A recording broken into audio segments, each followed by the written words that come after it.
be back with you. How y'all this morning? We are doing very, very well. It's been a little bit of time since I've talked to you on the show. I know we spoke yesterday, but just want to remind everybody you were an integral part of getting State Representative Brant Smith's bill, American Law and American Courts, passed out of both committees in the House and Senate and both the chambers, the House and Senate chambers.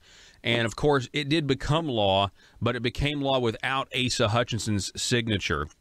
And the reason I wanted to have you on is because recently he's in a primary and he's taking criticism for not signing the law. He's taking criticism for opposing the law in the first place. And this is what he said on Talk Business and Politics. Quote, "I've practiced law for many years in Arkansas, and we do not have Sharia law in Arkansas. Let me be clear. I oppose Sharia law. Furthermore, I oppose Sharia law being used in Arkansas courts. The legislation in question addressed the application of foreign law, not Sharia law. We need to stop passing unnecessary laws that attempt to address problems that do not exist. I allowed the bill to become law, even though I thought it was unnecessary, or it was not necessary." End quote. Colonel Paul Deckert, what's your response to those comments? Regrettably, predictable would be my response. We saw the governor was opposed to this bill, and Representative Smith did an excellent job and took an ocean of personal heat from the governor's surrogates as well as from the governor himself in person over trying to not let this law become law. Now, this particular law, like any good deceiver, there's truth in what he says, but it's not the whole truth. He's accurate that this is American Laws for American Courts is a bill designed to make sure that foreign law from whatever source does not, by inadvertent action or neglect, weave its way into the laws of the state of Arkansas. That is factually what the bill is about. And as we went through the process and I testified, and if I go too long in the tooth, Paul, correct me, because I kind of live this on a pretty regular basis. We have given, and I think there are people that had my testimony taped, definitely on the House side. I think on the Senate side they may have had some other folks that were watching it. Check with your AP guys. But we gave examples. There's a very famous case out of California that is dealing with Japanese law in regard to estates. And the California court, I know you're going to be shocked to hear this, the California court went ahead and allowed that to be accepted, which totally violated the protections that are granted under the Constitution to those citizens from California. There was no due process. There was no opportunity for representation. All of those rights were denied. In most often practice, and the very most famous case is out of Maryland, happens to be an application of Sharia law. Mm-hmm. And it has to do with family court rights, specifically the rights of a mother and her daughter. The case is referred to as Malik. It's out of the state of Maryland. The thumbnail sketches this. Men and women are married in the country of Pakistan. They have a child. The man decides he wants to divorce the woman, so he claims that she has committed adultery. She flees because under the laws in Pakistan, if it's proven so, she would be stoned. And the only ones that can prove it are him making the allegation or her having 4 men say it didn't. Okay? So she flees to the United States. He gets a judgment against her in Pakistan of divorce and to make him the sole custodial parent. Comes to the United States, to the state of Maryland, I believe it was the courts of Baltimore, and gets this judgment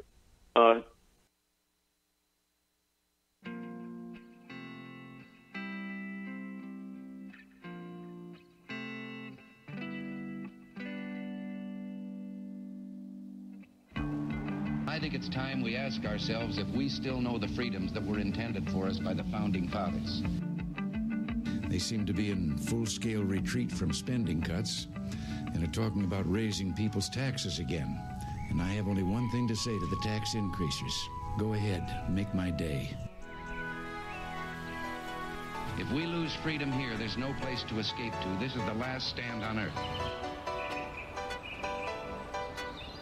Those who would trade our freedom for security have embarked on this downward course. Whether we believe in our capacity for self-government or whether we abandon the American Revolution and confess that a little intellectual elite in a far distant capital can plan our lives for us better than we can plan them ourselves.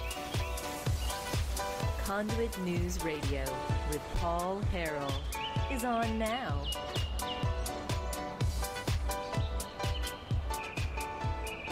Good morning, everybody. Welcome to the program. Thanks so much for being with us. My name is Paul Harrell. You have found the intersection of conservative ideas and reality. We are building a liberty machine.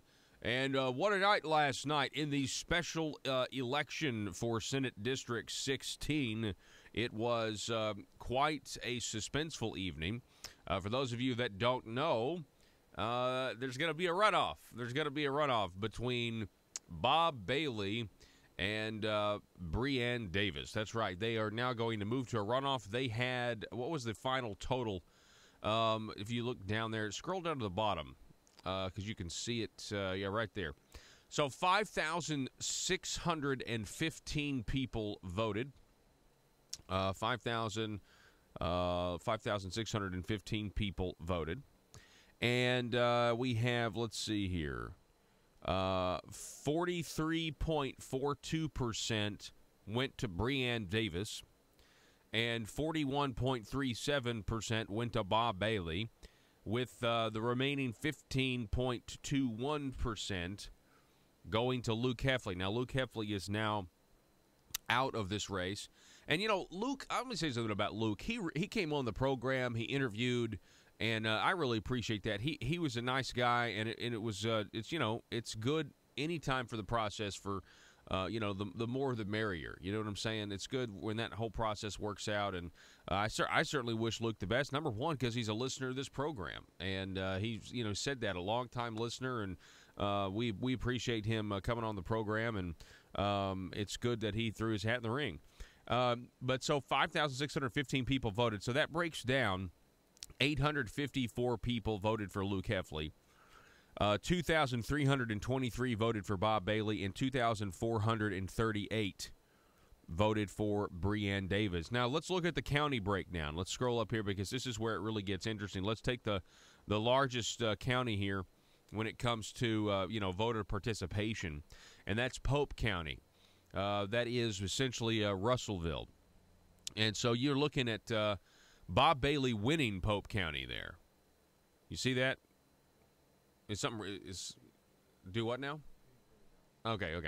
For our online audience, it was working fine earlier. But anyway, Bob Bailey with 45.25% of Pope County and Breanne Davis with 44.19%. So Bob Bailey got 1,927 votes. Breanne got 1,882.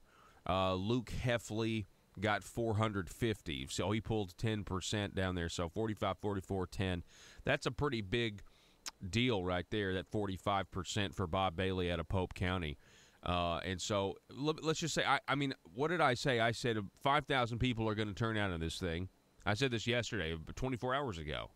And I said the people of Senate District 16, they have a huge opportunity here, because 5,000 people can really affect a lot of policy. Can send a breath of fresh air to conservatives and a chill down the spine of the establishment. And the fact is that we now move to a runoff. So here's the thing, folks. Mark your calendars for March the 13th. The runoff is March the 13th. Mark your calendars right now. Go do it right now. Those of you listening to the program, March the 13th is when the runoff is, and you got to get back out and vote. You got to get back out and vote. Now, scrolling up here real quick to Newton County, this is where Luke Heffley won this county. Now, this is very, very interesting. Luke, I'm told he's from Newton County, I'm told he spent a lot of time there in terms of, getting votes and stuff. Only, let's see, I mean, he got 330 votes out of Newton County. Breanne Davis got 243 votes, and Bob Bailey got 237 votes out of Newton County. So this is going to be a very interesting runoff because I really think it depends on how Bob Bailey performs again in Pope County. Is he going to carry Pope County again? And what's going to happen to these Luke Heffley votes? What's going to happen to these Luke Heffley votes? What's going to happen in Newton County specifically? How does that shake up? I think whoever comes out on top of Newton, because if you go to some of the other counties here, there's just not a lot of votes there. If you go to Van Buren County, because we're not talking about the whole county here, but if you go to Van Buren, you're looking at 54 people voted for Bob Bailey, 89 people voted for Breanne, and 11 voted for Luke Heffley. Go up to Boone County, you're looking at 92 people voted for Bob, 170 for Breanne, and 55. That's just not a lot of votes. And then over to Carroll County, which is like the lowest, you had 13 people for Bob, 54 for Breanne, and 8 for Luke Heffley. So the battleground here for the runoff is Pope County, obviously, because that's where, you had, 1,900 people vote for Bob, 1,800 people vote for Breanne, and then Newton County. I mean, so that's what you're looking at going forward, folks, and it's going to be a dogfight. It's going to be a dogfight. Now, what happened yesterday? What actually happened in terms of the turnout? I think for a special election, it's good. I think when you look at who was voting for who, there was a lot of people on Election Day, and I mean, I was talking to people on the ground, and they were talking about how much Bob Bailey, especially there in Russellville. I mean, he had just had people coming in and voting for him the whole time, and it was obvious that the day was slanted for him. Oh, by the way, hey, Joe, did you hear that Breanne Davis got a new tent? Yeah, that's what I'm told. They took my advice, and they knew that there was something maybe just not really aesthetically pleasing to her whole operation. And so she got a different tent, got a little bit better organized. Oh, by the way, that's like a whole thing now. Because I made a joke. That's funny. It's amazing to me. There's some social justice warriors who are out there backing Breanne Davis. So that's pretty interesting when you look at that. And I think that's because, like we said yesterday, she's advertising on Instagram and things like that, really going after the young vote.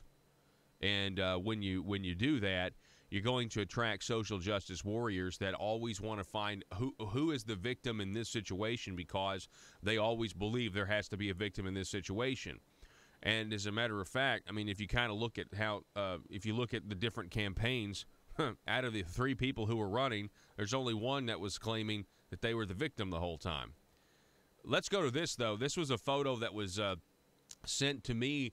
This is the back of a car. We didn't put the license plate in for obvious reasons, but this is in the parking lot at the Russellville place where people were voting, and you see that you have a Hillary Clinton supporter there voting. Now, keep in mind, this is a Republican primary. There were no Democrats, to vote for in this special election yesterday. There were no Democrats.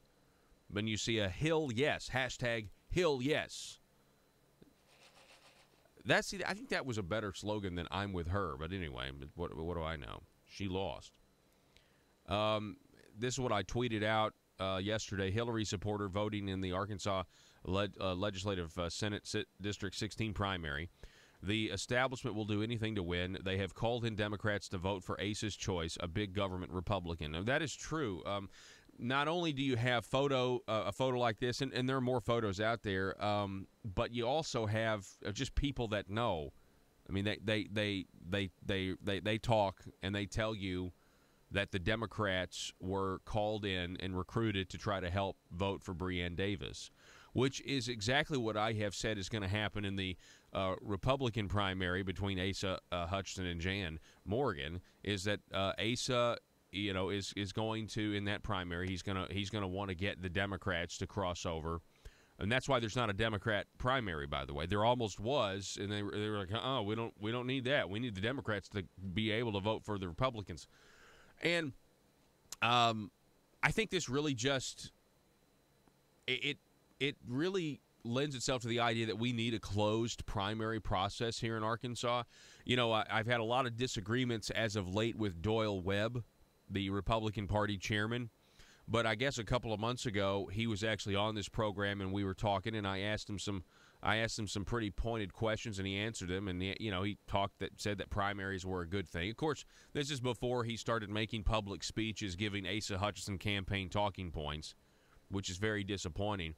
But Doyle Webb said that he basically came out on the show against closing the primaries because he said that the Republican Party is still is new or something, but see, listen, I'm not a Republican. I'm not a registered Republican. I'm a limited government conservative. I want to measurably reduce the size and scope of government. I want less taxes. I want all that stuff. I want less regulation. If the Republican Party had closed primaries, I would go register as a Republican tomorrow, because I would want, and I think a lot of people would, and because you would want to control, where that party's going, and why would you let people who are not affiliated with your party decide who that party's nominee is going to be? Why would you do that in any organization? Why would you allow that to happen? Yeah, we have an open primary process where you have Democrats and social justice warriors and Hillary Clinton supporters that are going to decide who the Republican nominee is for a local Senate District 16 race. It just doesn't make any sense. Now, I'm complaining about something that we obviously can't fix now, so you got to move forward. But I just wanted to make that observation for you today. Here's a few other things that go to my personal Twitter if you can, Joe, because let's see here. What is going on here? Yeah, here we go. So here's a few of my tweets, because this is the way I really summed it up. I was feeling I didn't know how the results were going to go. The reporting last night was extremely slow in terms of what was being reported on the official Secretary of State's website. The results were kind of trickling in, but what I was hearing on the ground and the numbers that were coming in from the ground, showed it to be a much more competitive race than where it was basically kind of stuck at all night. And so, oh yeah, look at this one, uncle, nephew, and nephew. Go up to the top. This is funny. I retweeted this. So because of our Paul Harrell parodies, we have one. Uncle, nephew, and nephew will accept compensation via campaign donations. Uncle, nephew, attorneys at law. So somebody who's a fan of the program started a Twitter handle at Uncle Nephew PLLC. And they tweeted out last night, and I retweeted this, "Don't think we won't be all up in the Russellville runoff." And who is that? It's a WW Roman Reigns, and he says, "Believe that." So, no, I do not. I don't know any WWF references. Are You In an OFT is not a WWE reference. It's a movie reference. Okay. It's from Oh Brother Where Art Thou. Ah. It's when I love that it's when they're hanging out in the barn and it starts burning down and the little kid runs in. He goes, "You guys better RUNNOFT." Run off. Okay. I didn't know that. Okay. Well, anyway, I knew it was a movie reference, and I was like, "Where is this from?" I know it's from one of my favorite movies. I could not remember off the top of my head where it was, so I looked it up real quick. Yeah, that is a great movie. My constituency is you ain't, is you is, or is you ain't. But here it is: liberty and less government. This is what I tweeted out. Liberty and less government. That's what this fight is all about, folks. Reagan said that if socialism takes hold in America, it will happen using your healthcare system. Now, we've got people fighting that in D.C. Did you ever think that this would be in your own backyard here in Arkansas, that this would be going on? And we asked this question to you yesterday. The real question is, why are Republicans in Arkansas fighting tooth and nail to keep a socialist health care program from a socialist president. Why is that happening? Also, I said this last night, that if Bob Bailey wins, of course, we're going to a runoff March 13th, mark your calendar. If Bob Bailey wins, he will not only have defeated establishment Republicans, but also the mainstream media and the Democrats who Breanne has recruited to vote for her. That's what happened. So just know that I think things are in a good spot. We got to do this all over again, and it is going to be brutal. It really is. Hey, but Joe, let's drop this new parody. We won't get fooled again, though, right? I think we can all know. We're going to take a break, folks. We're going to play you out to this. This is our latest Paul Harrell parody. Don't go anywhere.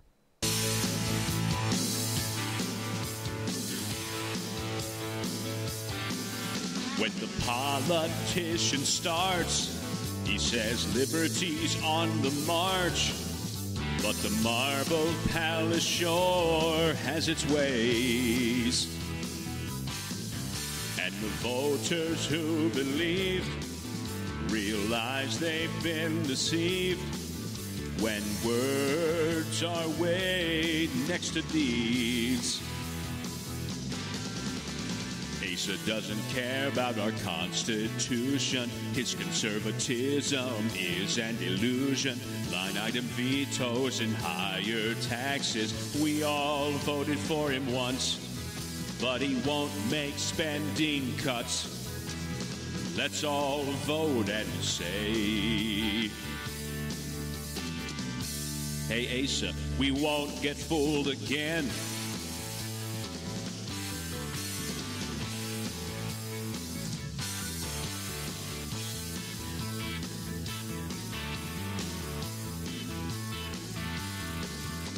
The carefully crafted talk puts the people into shock.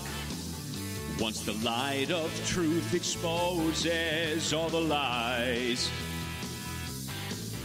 With the nephews in control and the criminals on parole, the only thing the people can do is vote. Asa doesn't care about our Constitution. His conservatism is an illusion. Line item vetoes and higher taxes. We all voted for him once, but he won't make spending cuts. Let's all vote and say, hey Asa, we won't get fooled again.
In a world full of constituents with social media accounts, bloggers just looking to increase their page views, and a talk radio host who generally is just the worst, how are Little Rock's elite supposed to conduct business with such a lack of privacy? Introducing the 1835 Club, older and more refined than other clubs that claim discretion. The 1835 Club is for seasoned political veterans that want to conduct the highest form of aristocratic business with the public's money. Are you a schemer? Do you someday want a guaranteed flow of taxpayer money to support your business? Is it your dream to see the .gov domain at the end of your business website? Don't listen to the imitators. The 1835 Club is the place where corrupt politicians and businessmen hatch their next crony schemes. At the 1835 Club, we make lobbying safe and legal. Ethics. Why, of course. All business is done in an ethical manner. Just look for the sign above the door that reads, loophole. Are you tired of the Capitol Police restricting your access to the roof after a perfectly good night of drinking? The 1835 Club has libations and a perfectly good roof. Other crony clubs that promise discretion try to lure you in by advertising bars made out of aeroplanes. Well, at the 1835 Club, instead of an airplane fuselage, we've got a space shuttle. No, not a bar. We've got an actual space shuttle that makes a daily run to the moon so members of the 1835 Club can have some real privacy away from the bloggers and taxpayers. Are you an Arkansas aristocrat? Do you want to be? It's the 1835 Club, and we work tirelessly to make sure the good old boy system remains alive and well. Join today. Disclaimer. The 1835 Club reserves the right to deny membership to anyone who has principles. Any talk of the Declaration of Independence or the Constitution must be done in jest or, at the very least, with a condescending tone. And finally, the 1835 Club will be given a 25% commission of any agreements made between politicians and the business community. PHP Parody. I never meant to go into politics. It wasn't my intention when I was young. But I was raised to believe you had to pay your way for the blessings bestowed on you. I was happy with my career in the entertainment world, but I ultimately went into politics because I wanted to protect something precious. This is good. Ours was the first revolution in the history of mankind that truly reversed the course of government, and with three little words: we the people. We the people tell the government what to do. It doesn't tell us. We the people are the driver. The government is the car. And we decide where it should go, and by what route, and how fast. Almost all the world's constitutions are documents in which governments tell the people what their privileges are. Our Constitution is a document in which we the people tell the government what it is allowed to do. We the people are free. Yes. All right, welcome back, ladies and gentlemen. This is Conduit News Radio, and good morning to everybody out there. If you're just joining us, the Senate District 16 race heads to a runoff on March the 13th, so be sure to mark your calendars for that, because it's going to be a dogfight. It really is. In other news, you have the Senate, the State Senate District 29 special election that happened last night as well, where Ricky Hill defeated Jim Coy. 56% of the vote going to Ricky Hill to Jim Coy's 43%. 2,482 people voted. For State Representative District 83 special election, between Republicans J. Donald Ragland and Timmy Reed. Timmy Reed losing that race to Mr. Ragland, 53.97% to 46%, with 2,370 people voting. Those are the special elections that took place. And, you know, that Senate District 29 one is pretty interesting. This is former Senator Eddie Joe Williams, who took an appointment with the Trump administration or something, you know, some bureaucracy somewhere. And so, you know, both of these candidates, Ricky Hill and Jim Coy, both of them had positions where they essentially, from what I can tell, are going to support Obamacare, Arkansas Works, you know, going to want to continue that. And so there really wasn't, because that was the word, and there wasn't anyone that would really take a strong stand against it. You know, that's essentially just, you know, you're trading one big government Republican. That was the feeling, you know, in terms of this issue for another. But who knows? Who knows? Maybe Ricky Hill will be different. But that's not necessarily. And we invited him on the show, by the way. I never heard back. We've got to take a break. Finances can often become the focus and create unneeded. This foreign judgment accepted in the state of Maryland as the judge who probably had a gazillion things going on, probably had some criminal cases, maybe had somebody else's estate in front of him, and had this domestic case where they were going to, what we call in Louisiana, they were going to naturalize this foreign judge. And goes ahead and says, well, that's the laws in that country, and under the principles of comedy and so forth, presto changeo, give up the baby. You're divorced, give up the baby. Wow. And they, of course, fought it and appealed it and so forth. And that's how we know about it, because it went to an appeals court. Now, this is just the blind acceptance. This was done in absentia. She did not have a right. They could have gone through the divorce proceedings here in the United States. It's not saying they couldn't go through the proceedings. It's just that the proceedings, that where you did it and how you did it, denied this woman, who was at the time a U.S. citizen, denied her right. Yes. Okay? So that's kind of what we're talking about. That's kind of the impetus. That's where you get, that's where you get the motivation to make sure these things are done correctly, because there are real people out there that really get hurt when these things are done. And pardon me for droning on a little bit here, but some of the things that the governor said, I was recently asked to speak with some folks in the state of Idaho in regard to this. And I had the ACLU came out, and gotta love them. You see them doing the devil's own work everywhere they show up. God bless them. But the ACLU folks said the same things that the governor said in your article. And that's why I know it's a canned line, because I hear it all over the place. So you're saying ASA is taking the same line that you've heard the ACLU make in other states?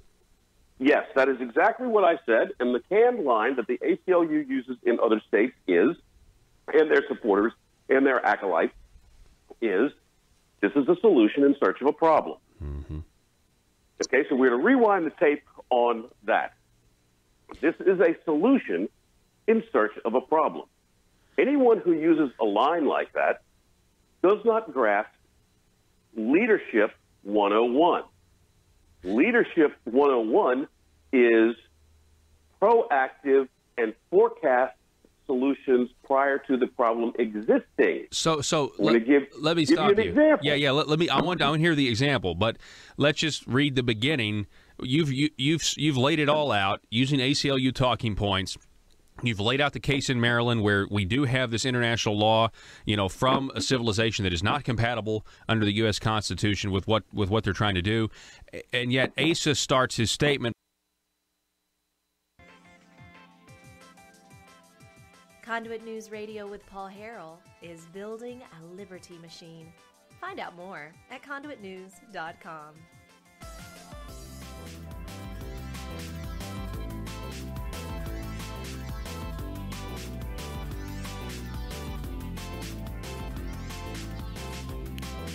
All right, hey guys out there, just real quick, friendly reminder, today's Valentine's Day. So unless you and your wife have an agreement to where you don't celebrate it, do what? Yeah, what did I say? Oh, well. Anyway, so unless you and your wife have some agreement where you do not celebrate it, and that agreement is one you can trust, you know what I mean, right? It's like, yeah, don't get me anything. That's just not doing it. It's like, and then you don't, and then whatever. Now, as soon as I say this, it's gonna be World War III. But I would say that me and my wife have such agreement. We've never really been able to stand Valentine's Day, like in general, so we don't celebrate. So, but as soon as I say that, things will have changed. But we'll probably not. But I'm just telling you, knock on wood. But Valentine's Day is today at 6:34. You still have time if you've forgotten. That's all I'm trying to tell you. I'm just trying to help you guys out there who are driving to work. Okay. This segment, this portion of the program, It's brought to you by the great patriots of Act 746. Now, they have a Facebook page. You can check them out. It's a closed group, so you have to request membership, but they're 12,000 strong. They're on a mission to educate folks on the constitutional carry, the Second Amendment gun rights that we have here in Arkansas, and that Act 746 decriminalizes the possession of a firearm here in the state, increases the burden of proof of possession of a weapon. It's a fantastic situation. We just got to stop these lawmakers from trying to mess with it. Here to talk a little bit more about that, we have first time on the program, Mr. Felix Normand is joining us on the phone, as well as friend of the program. We've got Tim Loggins back with us, both on the phone. Hello, gentlemen. How are you this morning? Hello, Paul. How you doing? All right. Yeah, I'm doing good. So the reason I wanted to have you guys on is because Leslie Rutledge, the Attorney General, has recently delivered an opinion. She responded to an opinion, and it had to do with enhanced carry. Now, we all know, we've covered extensively on this program, that the enhanced carry bill was garbage, is garbage. And I like to use that phrase because the entire thing was a really a mockery of the system. Politics got involved. People bent over backwards to try to protect Asa Hutchinson from having to veto a bill which would have exposed him as being anti-Second Amendment, which I think he is because he calls it a privilege and not a right. But specifically, now we know that this law, even the good things, or if you could even argue that there were good things that it was going to do, the Attorney General is now saying that public facilities that serve alcohol can now ban guns. And so I want to start with Mr. Felix Normand. Felix, what can you tell us about this opinion, and how do you interpret it? Well, first I'm going to say that she's replying to a letter from Senator Bill Sample out of Hot Springs of two questions he asked her specifically about banning whether you could ban alcohol from a public facility that's serving it, because we all know a public facility is really a government facility that's serving alcohol. The enhanced was supposed to allow you to go into a public facility, but now they're saying you can ban somebody if you're selling alcohol there. So it makes the enhanced useless in that respect. Okay, so in that respect, you're saying it's useless. So, where tell us about where do you disagree with the opinion, Felix? I mean, you obviously. Let me ask you this, Felix. First time on the show, what do you think in general of what the enhanced carry law was or is? Well, I got an article right here from back in March when it was first signed by the governor. And this is a governor signed sweeping gun rights measures into law on Wednesday that will allow concealed handguns at state colleges, some bars, government buildings, and even the state capitol. This is right from the news article from the AP.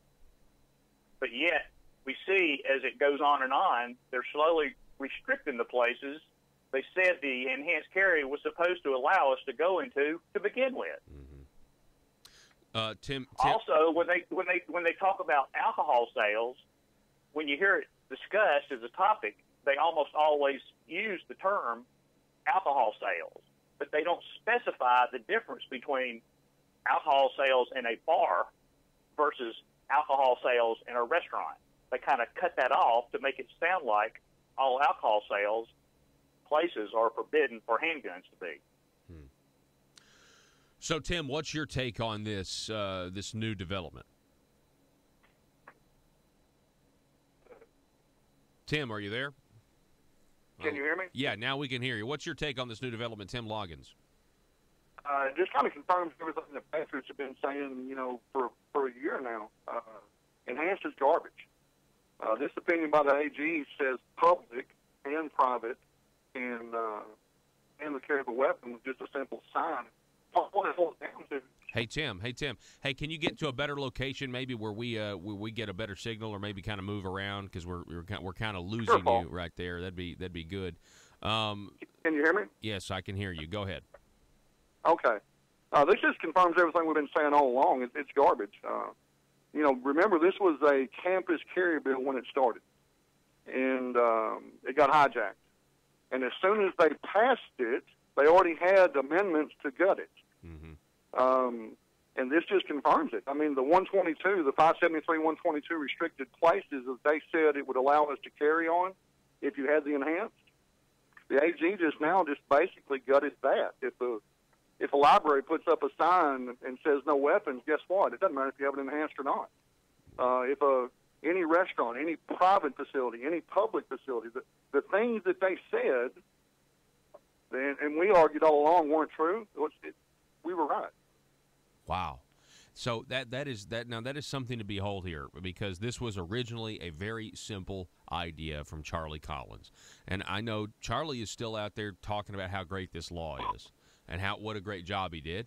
And it's because, quite frankly, loyalty to the governor and favor with him actually trumped what his original goal was. And that's just my opinion. But Charlie just wanted professors to be able to carry, if you already had your permission slip, which you don't need, but if you already had just a regular concealed handgun license, the first tier now, and you were a college professor, you'd be able to carry on campus.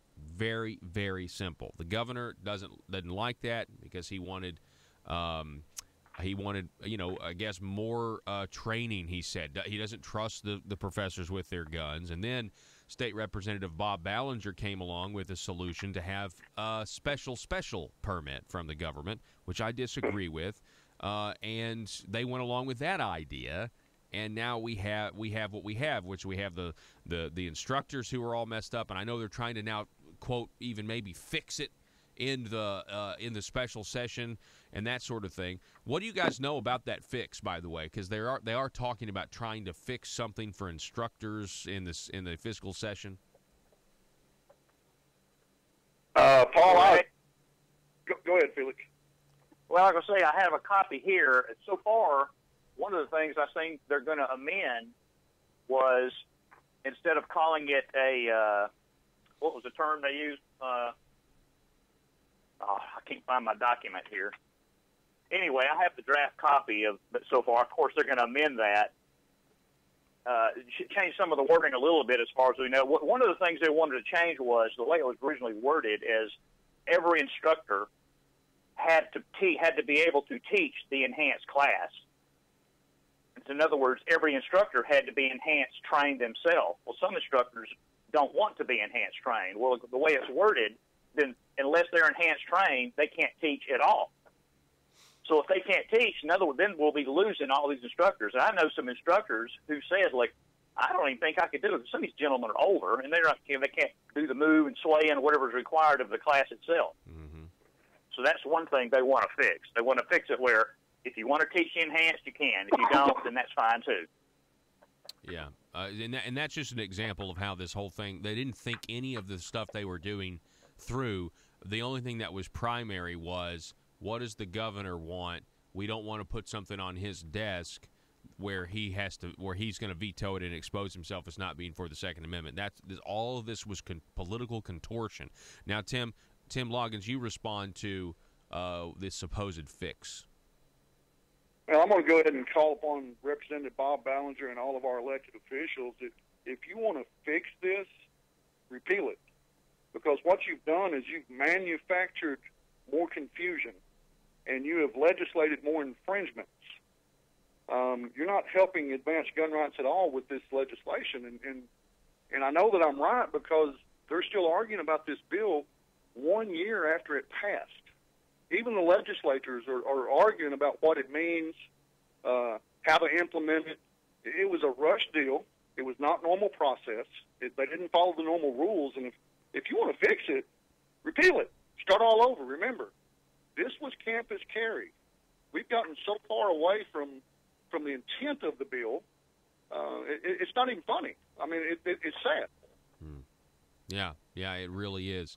So let's get back to this AG opinion real quick. Leslie Rutledge coming out, saying, "Hey, look, saying even if you do have the enhanced carry, you're not.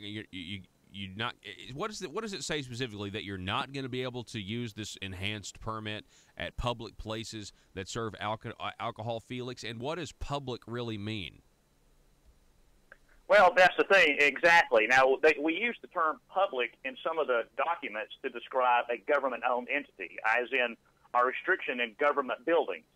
they call those public buildings, public parking lots. So in that case, public means a government building. Well, if there's a government building that's serving alcohol, well, if you have the regular permit, you can't even go into the building, period. So it don't matter whether they're serving alcohol or not. Now, the enhanced permit increased the chances that you can go into a government facility. However, if the people that are in charge there decide they don't want you in there because they're serving alcohol, can just simply put up a sign and keep you from going in there, simply because of the alcohol sales alone. I'm trying to figure but this out. Goes back to the whole. This goes back to the whole thing of how people look at alcohol and firearms don't mix, which most sane person would agree with that. However, the thought process is if you're drinking, you must be drinking to inebriation, so you shouldn't have a gun, which is kind of far-fetched. Yeah, I would certainly agree with that as well. Okay, so I'm trying to figure out this scenario. Nothing is ever what it seems, and so I mean, I know the letter was from Bill Sample. I guess he had concerns about this. Is that what it was? I mean, I'm trying to figure out what specific scenario are they that is probably entirely hypothetical. Are they trying to prevent from happening? Well, I would love to be able to pick his ear and see what he meant, but I'm assuming they're looking to try to keep alcohol and firearms separate somehow, some way. Mm-hmm. So anyway, I'm gonna go further, Paul. Okay. Even college students that have their enhanced got to have their weapon within arm's reach at all times. So what it means is if you're a college student, you're over 21, you have your enhanced carry, you really can't have your weapon in the dorm room. Mm-hmm. So for every privilege that the enhanced grants, they wrote in an exception. And I think all they're doing with this is just furthering those exceptions by saying public and private buildings. I think this is just basically saying, you know what, enhanced means nothing. And I think it's intentional. Now that's interesting. So you're bringing up this was the whole intent of Charlie Collins' original bill was college campuses, and you're saying essentially what they're now trying to do is, okay, well, we'll let the professors carry if they get the enhanced, but not only that, because this is what they tried. They said it's not just professors; it's anybody who gets their enhanced will be able to carry. So you're saying though that the colleges and everything are so triggered by even the possibility of that happening that now we have we're now advancing as many exceptions as we can. I mean, that is the complete opposite of what they originally set out to do. And again, I can't emphasize this enough. This was political contortion to try to protect Asa. That's all it was. And, the NRA, they had egg all over their face with this. And like you said, they didn't like it from the beginning. He stood up there at the press conference, took credit. The NRA was next to him. But they immediately had the bill, Jonathan Dismang immediately had the bill to gut it. And now basically we're just slowly gutting it anyway. I mean, it's so transparent for anybody who wants to see what this really is. And it's confusing. But back to you, Tim. Let's talk about the idea. This whole thing, like you said, is confusing people, but we don't have to have a permit, period, to carry a weapon in Arkansas. I mean, that's the whole thing. We're kind of being psychologically conditioned to believe that we have to have a permission slip from the government in order to exercise our Second Amendment rights. Tim. 573-120, you must have unlawful intent to employ a weapon against a person in order to be guilty of carrying a weapon. That's pretty clear. Nothing in the concealed handgun license statute says you got to have a permit. There's no, by the way, we still have that $1,000 if anyone can prove us wrong. Mm-hmm. There's no punishment if you're carrying concealed without a permit. There's nothing in the law that says you need a permit. This is manufactured confusion, and they're doing it intentionally. Certain legislators, the governor, they don't like, and they truly don't believe that we have a right to carry. They truly believe it's a privilege for the certain few. And they're perpetuating that with this manufactured confusion with the laws. And it's pretty simple and it's pretty plain. Felix Norman, you want to add anything to that? Well, he's exactly right. And that's where 746 really changed a lot of things in the state of Arkansas.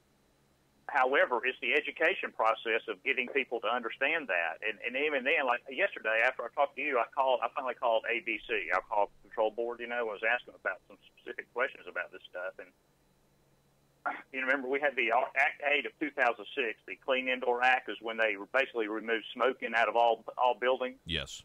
You know, and all this now when you go to, say, an Outback, you can smoke, but if you went into a bar, you can smoke. And any other places, public places, you can't smoke. And notice I used the term public there.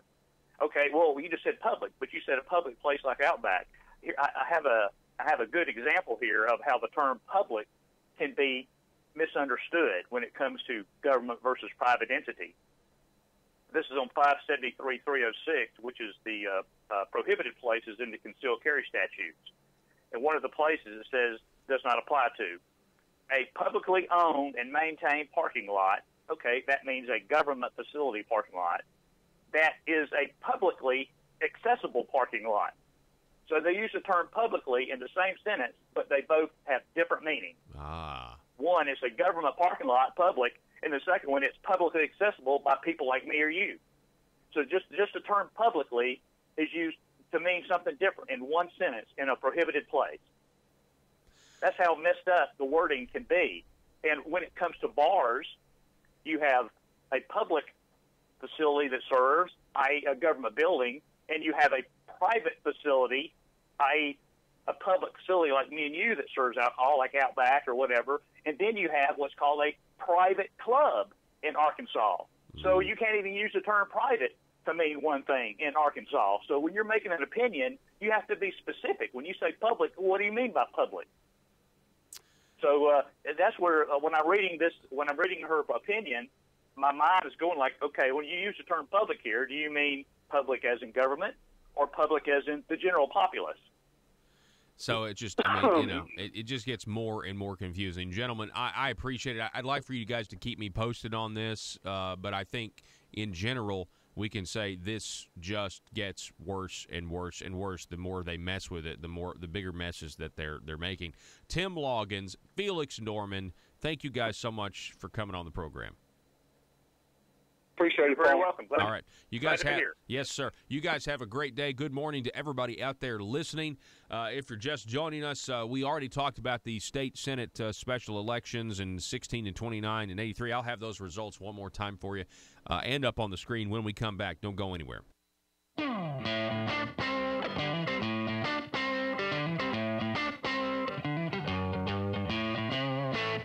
If you're like me, you believe that small business is the heart of Arkansas's economic engine, and it should be viewed that way by the politicians in Little Rock. Conduit for Commerce also believes, like you and I believe, policies that achieve less regulation and lower taxation help small business in Arkansas thrive. Other policies like small, constitutionally consistent government and reducing citizen dependency on government keeps it from growing and expanding its influence on our daily lives. Conduit for Commerce works every day to educate the general public and legislators on these important priorities in the name of Arkansas small business. By the way, contributions to Conduit for Commerce are tax deductible.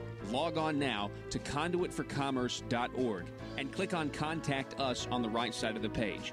That's conduitforcommerce.org. Go there now and learn the facts on protecting small business in Arkansas.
Good morning. Good morning.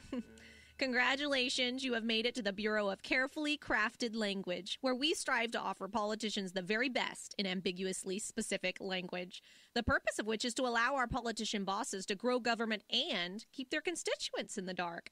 This yields two beneficial outcomes. First, the government-growing politicians stay in office, and second, we at the Bureau of Carefully Crafted Language get to remain in the shadows and get to keep our jobs. Now, it's time for technocrat training drills. Johnny? Yes?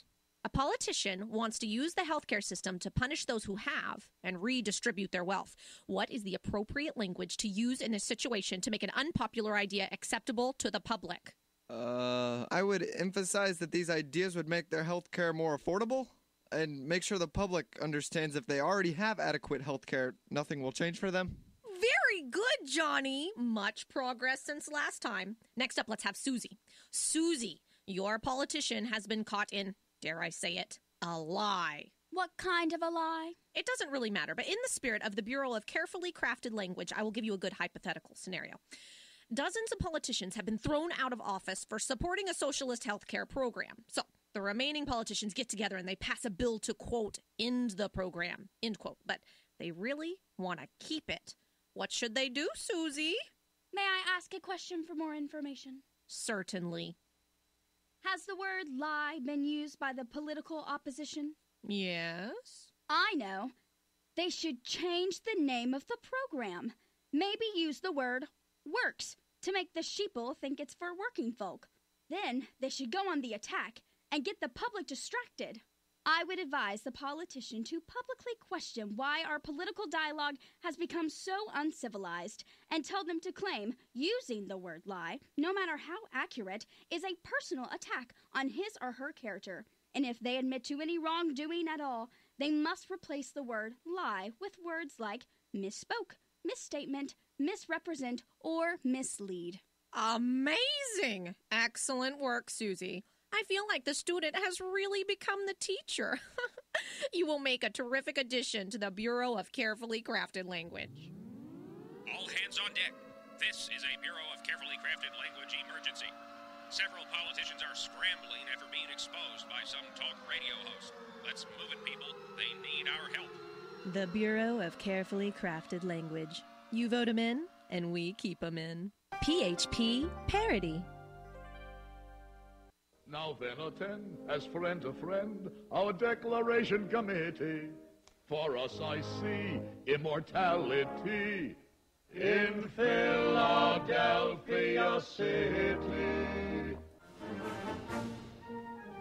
All right, welcome back, ladies and gentlemen. Hey, the phone number, call us or text us, 870-275-9799. Good morning to everybody out there listening across the terrestrial radio stations in Arkansas, as well as Facebook.com/Conduit News or over at ConduitNews.com. If you don't want to miss, I wouldn't encourage this because Facebook's a lot of fun because we've got we got more and more comments and that sort of thing. But if you just need to watch the program and you don't want to mess with the Facebook, or maybe you don't have the Facebook app, just go to ConduitNews.com. It's going to pop right up the live stream broadcast immediately when you go to ConduitNews.com. Patrick on Facebook writes, every time we have to ask the Attorney General for a legal opinion on a law, the legislature has failed in lawmaking. I hadn't thought of that. Every time we got to ask you, then you guys aren't actually doing your job. Up on the screen in Senate District 16, we'll talk about this more when we come back. It's headed to a runoff on March the 13th. Mark your calendars. That is the runoff for the election between Bob Bailey and Breanne Davis. We now have a clear example because Luke Heffley is now defeated. He got 15% of the vote, which is actually a really good showing, and Luke Heffley should be commended for throwing his hat in the ring. He came on the program. And we talked out our disagreements. We still disagreed, but he actually came on the program, wanted to address this conservative audience, and he's a listener of the show, so I really appreciate Luke. But Bob Bailey getting 41.37% of the vote, Breanne Davis getting 43.42% of the vote. It's going to be a dogfight in the end, ladies and gentlemen. Bob Bailey winning Pope County. So that was extremely important. And you got to think that was a blow to the establishment and their egos. The news and talk of Northeast Arkansas. This is News Talk 101.3 FM and 1230 AM KBTM, Jonesboro, an EAB radio station. By saying, I've practiced law for many years in Arkansas, and we don't have Sharia law here. So that's his excuse is he's been a lawyer in Arkansas a long time, Colonel Deckert. So we don't need this, and that comes to your point of leadership. Continue, please. All right, so, again, there's truth in what he says. I believe him. I believe he has practiced law for a long time in Arkansas. And I believe that you do not have Sharia law in Arkansas right now. I believe both of those statements. Now, there's a military principle. You can currently find it in a book by the same name. The theory is called left of bang. Bang is any incident. I'm talking to you from New Orleans. It could be a hurricane, could be an incident. Up where y'all are, you've got New Madrid Fault, an earthquake could be an incident. Mm-hmm. Out to the west, it could be a wildfire, could be the incident. Or at Little Rock Airport, it could be a terrorist incident. Whatever the thing is, that's bang. Right of bang is how quickly we respond once there is an incident. Something happens, we respond. That's to the right of it. Left of bang is what we do before bang. Now, there's not a lot I can do pre-earthquake except prepare. There's not a lot I can do pre-hurricane except prepare. For some other man-made things, I can prevent. And there's where the difference comes in. And that's where leadership comes in. What have we seen? It hasn't happened here yet, but it's happening. What have we seen? How do I prepare in order to prevent? And that's what this sort of legislation does. Now, I'm going to give you my example because I kind of like this one. So let's use a fire. What we're talking about is we have seen that there have been fires in buildings. So the legislature, who expresses the will of the people and makes the laws, and sometimes elected officials need to be reminded of that, the legislature who expresses the will of the people and makes the laws says things like, we know there's fires that happen. It hasn't happened in our building yet, but we're going to come up with a rule that says you need to have sprinklers. You need to have sprinklers above the second floor so that if there is a fire, we don't lose the people in the building. Mm-hmm. Okay? The people who were focusing on, well, we've never had a fire. Okay? You're correct. The building is standing. It has never caught fire. So what's your solution? Let's spend money on bigger engines in the fire trucks so they get there faster after the building catches fire. That's your idea of leadership? You want to come up with a better way to respond after it happens, but you don't want to do a doggone thing until it happens. You know, it's the sort of thing where I feel sorry for these timid souls who refuse to lead because should anything happen, they will never have a night's sleep again if they have any kind of a functioning mind or connected soul, because they know they will have missed the opportunity to do what they were elected to do. So God bless the legislature in the state of Arkansas because they did lead. They did say, this is a step to make sure that we prevent mothers from having their children taken away from them, because some place other than here came up with a ruling, and we had people that didn't have the clear express will of the legislature to stand on firmly and act. That's all judges do. Yeah. Judges simply say, yes, this is in compliance, no, this isn't. Judges don't rule from the bench. Some of them need to be reminded of that too. Yeah, they do. For sure. Wow. I mean, that's just really, really powerful stuff. And I love that concept, left of bang, right of bang. And it really is, one is what a leader does, and the other is what a leader does not do. And I'm really glad, Colonel Paul Deckert, that you recognize what the Arkansas General Assembly did, because they did stand up to a lot of pressure. On our Facebook feed over at facebook.com/Conduit News, State Representative Brant Smith is watching this interview, and he just said repeatedly, I was told I'm looking for a solution to a problem that doesn't exist. And yet, Brant stood up, the legislature stood up, and, the governor didn't want to veto it because there would have been a lot of backlash. So instead, he just refuses to sign it. And luckily, in Arkansas, if you refuse to sign long enough, it just becomes law without the governor's signature. And so here we have. But now he's taking criticism for that in a primary, and he's coming out and saying the law wasn't necessary. And I think that you have pretty well.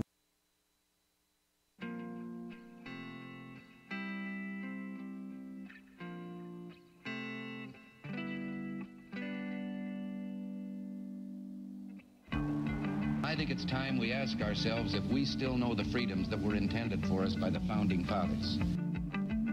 They seem to be in full-scale retreat from spending cuts and are talking about raising people's taxes again. And I have only one thing to say to the tax increasers. Go ahead, make my day. If we lose freedom here, there's no place to escape to. This is the last stand on earth. Those who would trade our freedom for security have embarked on this downward course. Whether we believe in our capacity for self-government or whether we abandon the American Revolution and confess that a little intellectual elite in a far distant capital can plan our lives for us better than we can plan them ourselves. Conduit News Radio with Paul Harrell is on now. All right, folks, welcome back to the program. Thanks so much for being with us. If you're just joining us, good morning to you. In the special election for Senate District 16, Bob Bailey getting 41% of the vote last night to Breann Davis's 43%, Luke Heffley's 15%, which means we're headed for a runoff election between Bob Bailey and Breann Davis on March the 13th. So that's the status of that. Mark your calendars, everybody out there listening in Pope County and in Senate District 16. Mark your calendars, runoff election. It's going to be big. It's going to be huge, as they say.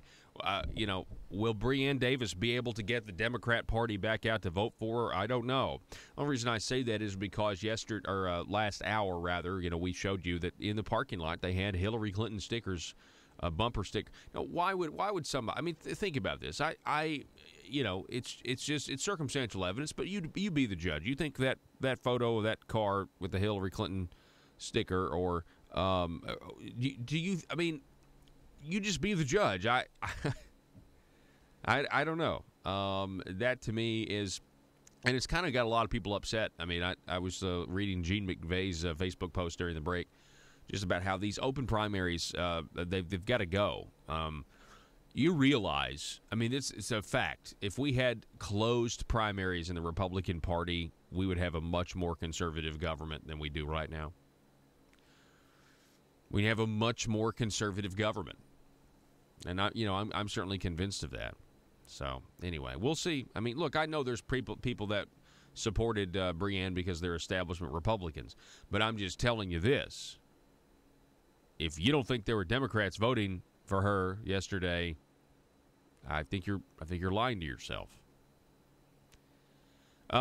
Let's go to this article. Joe, I don't think you have this article, but I found this interesting today. Michael Wickline, the headline, Tax Menu Open, Task Force Leaders Say. Governor's proposed 6% bracket, one of many issues on the table, legislators note.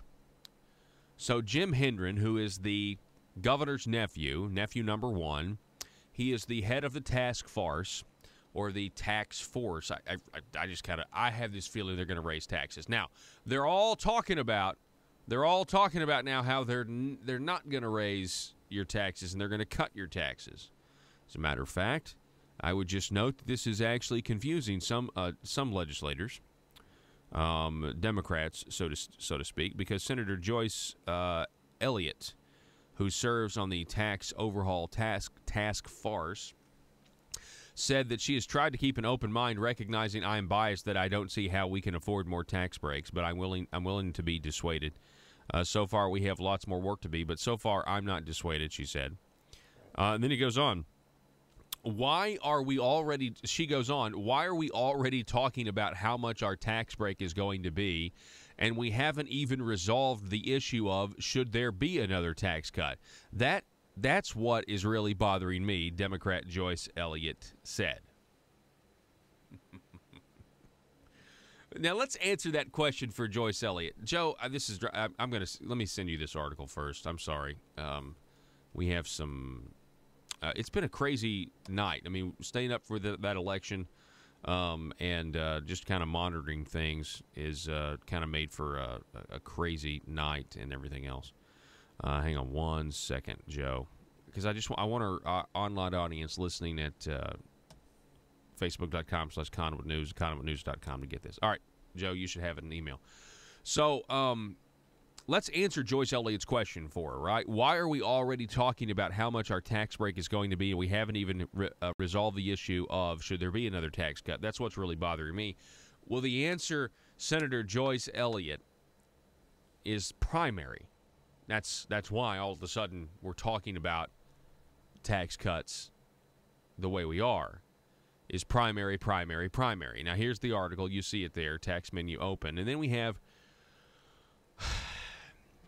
have Jim Hendren in this article that is suggesting, and this is a big deal, he's suggesting that maybe, just maybe, this 6%, this cut, Asa Hutchinson on Monday in the fiscal session, he says, we've got to cut the income tax in 2019 from 6.9% down to 6%. That's what he wants to do. Quote, listen to this. Jim Hendren said this on Tuesday, according to Michael Wickline. The centerpiece is going to be the legislative effort to find what a year of work tells us is the absolute best policy for reforming our tax code and reducing the amount of tax burden. That's interesting. That's what the centerpiece. Notice what he's saying here, Jim Hendren, that it is the legislative effort. That's the centerpiece, the legislative effort. He goes on, one of the fundamental questions that we are trying to determine is it better for Arkansas to reduce the top rate in income tax, or do we do some property tax relief, or do some sales tax relief, or reduce some excise taxes? Said Hendren, nephew of the governor, Michael Wickline wrote. Goes on, which one of those is the best policy and makes the best return for the state of Arkansas and makes us the most competitive? So this is interesting to me because you would think, well, let me just say this. In the past, the governor says, I want to keep Arkansas or I want to keep Obamacare private option. Jim Hendren says yes, and executes. In the past, you have other task forces. You know, they had the Common Core Task Force that was really just okay. They looked at it, but it really wasn't what it was. My point is, and now we have the task force on taxes, but here we are starting to see a little bit of a separation. This is not a big separation. But I'm just telling you what I see, and my analysis is you're starting to see maybe a little bit of separation. And you know why that is? Because it's not just me that brings up that he's the governor's nephew all the time, and he's controlling the legislature. And even Michael Wickline, everybody who mentions his name says the governor of the nephew. I mean, you've got two nephews who are senators. You know how powerful senators are in this state? They're it's their magnitude's more. And so I think that this relationship that we have exposed through talking about it and through parodies and things like that is now starting to kind of look bad. And we want to start to assert ourselves that no, I'm independent of the governor and everything else. Now the history suggests the complete opposite. No, you're not independent of the governor. I mean, this is all done. We just had a whole segment in the first hour of the program where we talked about that enhanced carry bill that is complete garbage. And it's getting worse and worse because you can tell that they were trying to protect Asa the whole way instead of just letting the legislators legislate and let the chips fall where they may, let the system work. Instead, political considerations were, taken, and it was just a complete mess. But anyway, let's see. We go on here. We understand that what the governor wants. I agree that we can find that type of tax relief over the next period of time, whether it's all in one fiscal year, whether it's over a couple of fiscal years, may have to be looked at. The real question is this, and I've already got my mind made up, but if I eat crow, great. If I you know what? If I end up eating crow and the things I say here, you know what that means, right? That means I get what I want. That means government has been measurably reduced. That means taxes have actually been cut, not just shifted around. So I don't care. I'm trying to sound the alarm. I'm trying to get these people to change their behavior. I'm trying to actually get them to be the conservatives they claim that they are, but they're not. Jonathan Dismang in the article yesterday where Asa gave his little speech and said he wanted to cut your income taxes said that we've got to do it responsibly by finding, quote, new revenue. This task force that's what they're about. They want to, at the very least, if you believe them, at the very least, they just want to shift things and they want to protect how much money the government is getting. And I mean, that's their priority. Now, they're going to look at exemptions. They're going to look at certain things like that. But you can look at exemptions, and you can also look at spending cuts. I will refer you to the Lieutenant Governor, Tim Griffin, his letter to the task force, which was, if you don't address spending, you are not doing real tax reform. That's my paraphrasing. But that's what he was saying. You have to get spending under control if you want to do tax reform. And these guys aren't looking at spending, to my knowledge. I think I think maybe they mentioned something about spending in one meeting, so I'll walk that back a little bit. But that's what they've got to do. And, you know, Asa talking about spending. Asa said in his speech that spending was actually under control the other day. We've got spending under control. No, Governor, you've increased the growth of government by over $500 million. And by the end of your term, if we do what you want, it's going to be $600 million, over $600 million. You're increasing government. You're spending money like it's going out of style. So, yes, Joe. Okay, so I want to say something real quick. Okay, this is about in this article where Jim Hendren says the issue, does it make more sense to reduce the top rate from 6.9% to 6%, or wait, was there somewhere else too? Yeah, 6.9 to 6.0, and then 6.5. Yeah, up here. Okay, it says Governor Asa Hutchinson's proposal to cut the state's top individual income tax rate from 6.9% to 6%. We were listening to the audio that we'll play later. I want to play it now. Okay, so I don't know if this is in our cut. Yeah.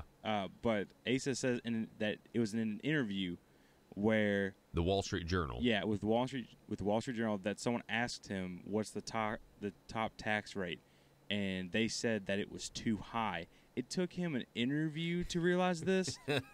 It's not the hardest thing in the world to go and look at other states' tax rates for the top tax bracket. Yeah, just look at their whole system. I mean, look at how much they spend on government versus. See, that's the thing. It's like, okay, Asa is cherry picking here. He's cherry picking. Yeah, it doesn't take any effort to do these things. Yeah. It takes no effort at all. And if you don't have the time, then there's someone I guarantee you can find that is not doing anything that quote unquote works for you that can look for it. I will tell you this though, that speech that he gave on Monday, in terms of conservative rhetoric that is meaningless because it's Asa Hutchinson we're talking about here, it was good. I mean, from I'll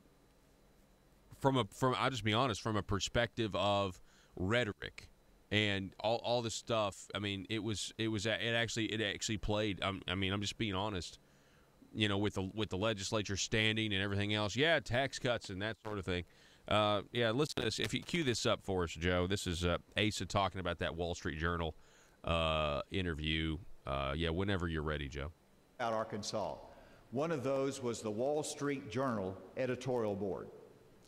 And as I was visiting with the Wall Street Journal editorial board, I was asked a question, and that is, what is the top marginal tax rate in Arkansas? And I said, well, it's 6.9%. And they looked at me and responded, that is worse than Connecticut.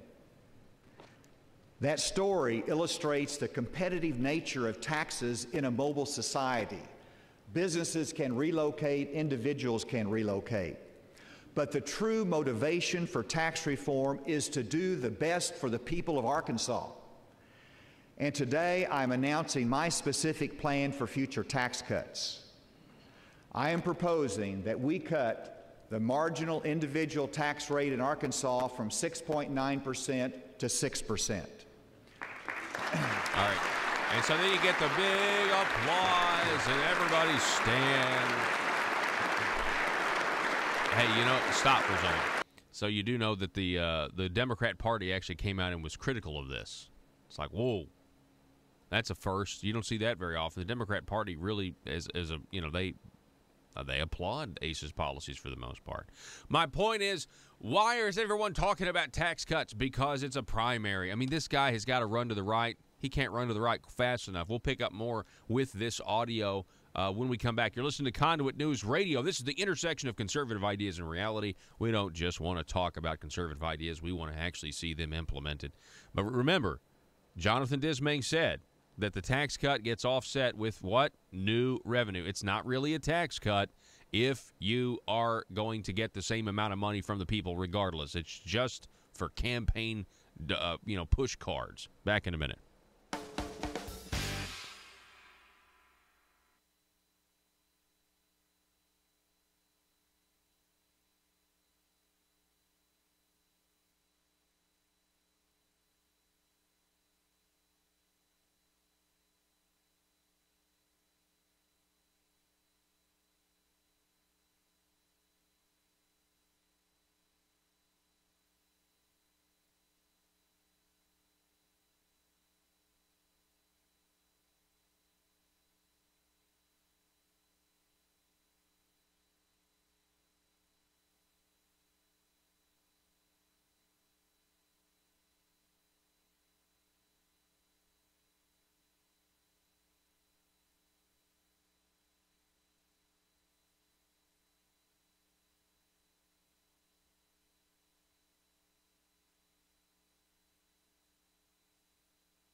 Bringing you your daily dose of truth. It's Conduit News Radio with Paul Harrell.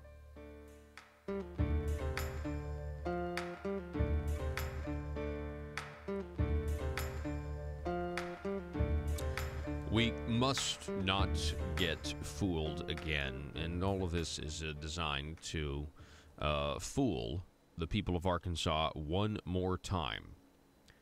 In watching this video of Asa, Levita on Facebook said that Asa sounds and is animated very similar to mega preacher Joel Osteen. Now that is that's pretty funny, actually. I hadn't made that connection, but I am laughing really. I'm laughing at that one. That's a good. I'm reading your comments. Yeah, Melissa on Facebook. Anyone else wondering about what has Paul laughing during breaks? Well, it's a ton of stuff. It's a ton of stuff, and it's all FCC compliant, right, Joe? But this last one was this comment about saying that Asa just is kind of like in his mannerisms like a Joel Osteen type character. I'm going to have to maybe develop that a little bit. Is he the Joel Osteen of like politics or whatever? All right, let's get back to it. This is Asa's speech for Monday. We've been really busy with this special election. By the way, if you're just joining, the special election is headed to a runoff in Senate District 16. Bob Bailey getting, what was it again, Joe? 43 and I can't, hang on a second. We had it up here, yeah. 40. Bob Bailey getting 41, Brienne getting 43, Luke Heffley getting 15. So Luke Heffley's out now, and it's just the head-to-head on March the 13th, so mark your calendars for that. Let's go back. This is Asa Hutchinson getting this thunderous applause. And again, this speech is just full of conservative buzzwords, but no real action. Listen.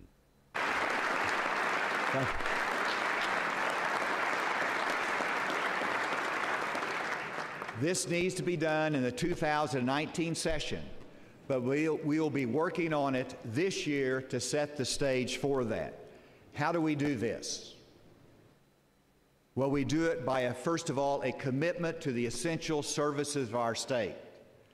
And I remind you that whenever we had $150 million in tax cuts, it's only 100, we approached it in a 50 way that did not jeopardize the essential services of our state. Got to protect that government. They said it couldn't be done. We did it.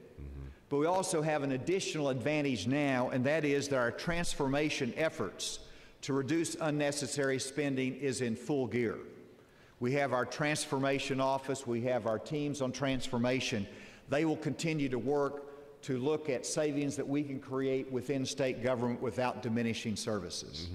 And then, most importantly, $600 million will be the increase. recommendations of the task force that is representing this body. What if he would have messed up and said farce? That'd have been funny. I want to support you. I want to build that partnership.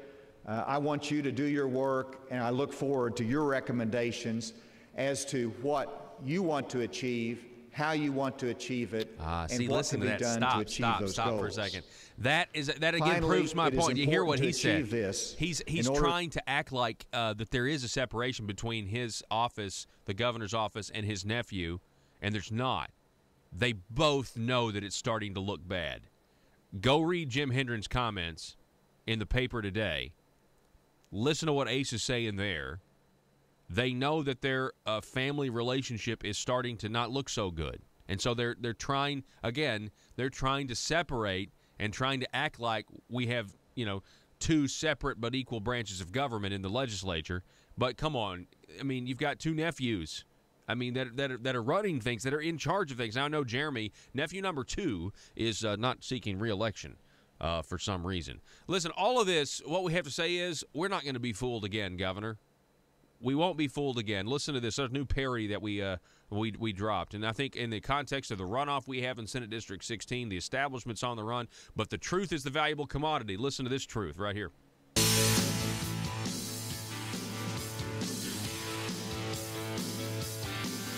When the politician starts, he says liberty's on the march. But the Marble Palace sure has its ways. And the voters who believe realize they've been deceived when words are weighed next to deeds. Asa doesn't care about our Constitution. His conservatism is an illusion. Line item vetoes and higher taxes. We all voted for him once, but he won't make spending cuts. Let's all vote and say, hey Asa, we won't get fooled again.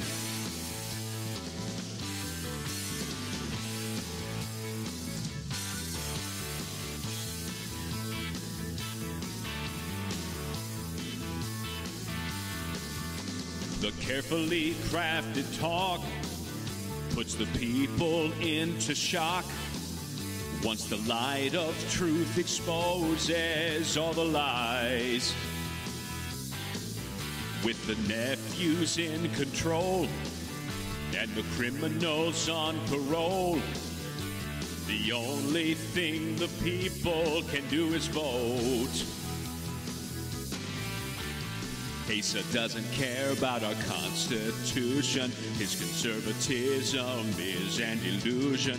Line item vetoes and higher taxes. We all voted for him once, but he won't make spending cuts.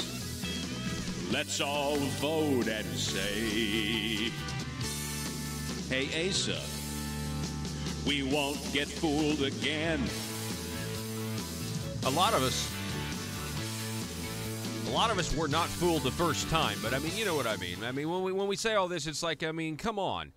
It is a fact. It is a fact, Republicans, that if Mike Ross, the Democrat, were the governor, he would have tried to implement the same policies that Asa has implemented, and you guys wouldn't have gone along with it.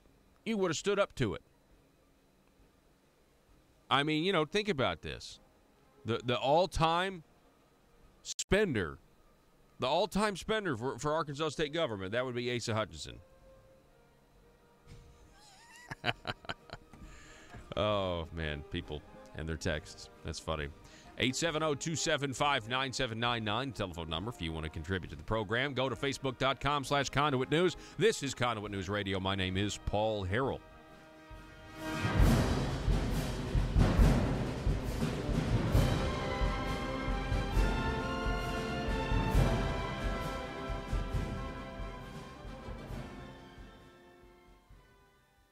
Refuted that. I mean, I was already convinced, but I think a lot of people out there are convinced as well, sir. Well, first of all, I cannot say enough good about Representative Brandt Smith. That is a quality individual. And I know that man stood against near-term political pressure, but he has done work for his church all over the world. He is just a quality individual. He is a very intelligent man. He is a former college professor, and a good one, a real one, not some freak like we have on a lot of campuses out there these days. Yeah. Just cannot say enough good about him. And what I'm referring to, and I want to be perfectly clear, that I'm simply stating what the law does and the actions that I've seen. Like I said before, I don't have a cross against Governor Hutchinson per se. I have a cross against some of the actions that people have taken and the things they have said. Yes. And if they want to fall into those given buckets, that's on them. Yeah. But when I've seen people act a certain way, at some point in time, I have to be a sapient being and draw a conclusion. So, what we've seen and the actions that were taken by the men and women of the legislature, both the House and the Senate in Arkansas, were stellar. And they vigorously debated, and they, pointed out where they thought there were issues, and there were amendments that went back and forth so that this would be in pure, conforming with the laws of the state of Arkansas and the will of their representatives. And real quick, 'cause we're out of time. We're out of time. But Colonel Paul Decker, just tell us how many other states have passed this a version of this law that you're intricately involved in all this across the country. There's 10 that have passed it. In addition to Arkansas, there are another, I think, 5 that are somewhere in the process as we speak. So this isn't like some bizarre fringe thing. The first ones that passed it, the earliest ones that passed it, Tennessee, Louisiana, were in the beginning of 2003-ish.